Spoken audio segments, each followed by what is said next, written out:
ขึ้นมายามเศร้าคิดฮอดเจ้าผู้จากบ้านไปไกลลุกขึ้นมาหนึ่งเข่าเป่าไฟใจลอยไปมันคิดฮอดเจ้าหลายได้ยินเสียงไก่ขัน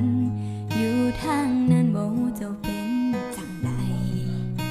สบายดีบ่จักสิได้พ่อมือใดได้แต่หวังให้เจ้ากลับบ้านไวคอยนับวันเวลาคอยให้เจ้ากลับมาใจค่อยๆท่าด้วยความหวังใจบ่อยู่กับโตโอ้ยมันลอยไปกับสายลม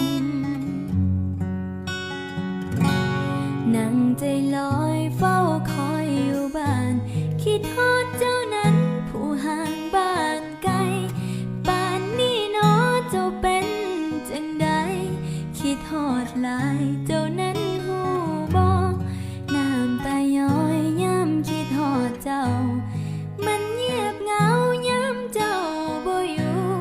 โดนปานใดอยากให้เจ้าฮู้ว่ายังคอยให้เจ้ากลับคืน